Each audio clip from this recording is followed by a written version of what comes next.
Good afternoon and welcome to the Team Idris channel. I got a mate down the road who wants to drill wood, and he wants to drill 90mm holes in oak, and it's killed his current drill. So we're just having a quick go to try and knock up something that can give him a 3-to-1 drive, 3-to-1-ish. Would like more, but 3-to-1 takes 1000 RPM drill down to about 300. So once upon a long Robot Wars time ago, I blagged these from automatic transmission parts in Hensford. I went and asked, and they said, "Oh yeah, we got a couple of things," but we never got past the 10 kilogram, 12 kilogram fighting robot. So these would have been for 100. So it's a car automatic transmission gear cluster. So it's probably good for, let's have a think. How much would you get out of it? What would a car been back then, even a biggish one? I suppose 100 going on 130 horsepower, and a drill is a couple of kilowatts at most. So what do you get in there? Well, that's the annular ring, and the gear ratio is the number of teeth in this part compared to the number of teeth on that one. And these gears right around the outside, driven by that. On you go.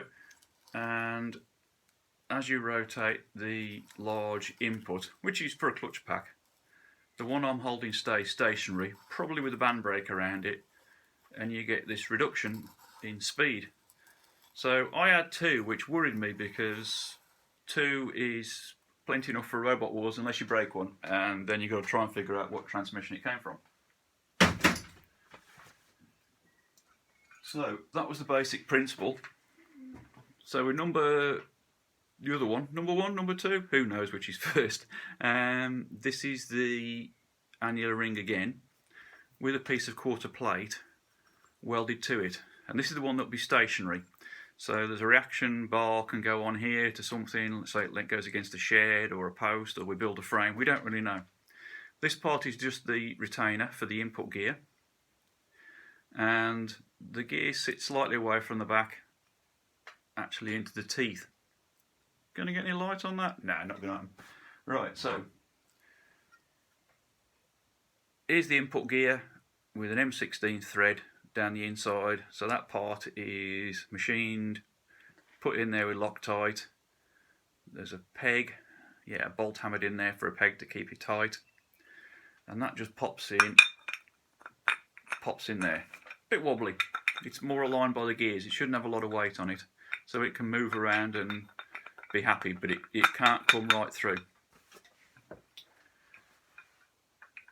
Right, look at the other part. This is a bit more joined together at the moment. Same M16 thread, because you can pop a bit of thready bar in there and you instantly get a male thread, or you've got the female thread. And I tend to feel that working on the lathe, the female thread there with a tap is a more parallel thread, better thread form. So as long as that's central, straight, and this face is good, that should run nicely on whatever drill bit we put on the end. I fitted it with a grease nipple, which is cross drilled under this bearing and comes out the end there, because the input shaft there has a brass puck in it, and it's going to sit against the inside of this one here when they go together. And just so you can wiggle it around a bit, a bolt goes through here and carries the force of the stationary into this bearing, and it can rotate inside it. And that's an old bearing off the JCB I took off the other day, but I gave it a quick skim and it was good enough for what I need to carry. Right, I'll leave that in there. So those are the 3 planetary gears, this one being the sun gear.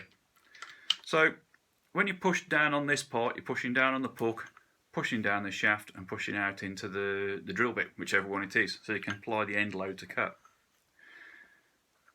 This aluminium carrier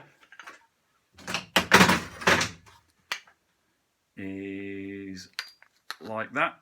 So I've drilled through the square holes to make them round put M10 bolts through them, skim the top of the heads off in the lathe just to give me a bit of clearance inside the body, because this one obviously works on the other side in a completely different way. And then onto a piece of 3mm plate which is centered, because if these two are fastened together, that's kind of the central part of the drill, but you don't really want this carrier to be running off, because it'll have more, be touching a lot of teeth here, not so much that side. That's not so good. So that is the drill reducer. I've just painted this part just to make it look a little bit nicer. So there's your input, here's your output. That's your stationary, if I can hang on to everything, get it the right way. And yeah, it's too tight to turn at the minute. No, it isn't, it's because I'm holding onto the wrong bit. Right, there we go. So I turn the shaft at the back, that one turns there, and hopefully it can drill holes in oak. So we'll see how that goes. So next job is just to check the greasing holes in it, make sure I've got enough lubrication in there, give it a good greasing, and we're ready for a test. Yeah, 1 3-to-1 gearbox. Thanks for watching.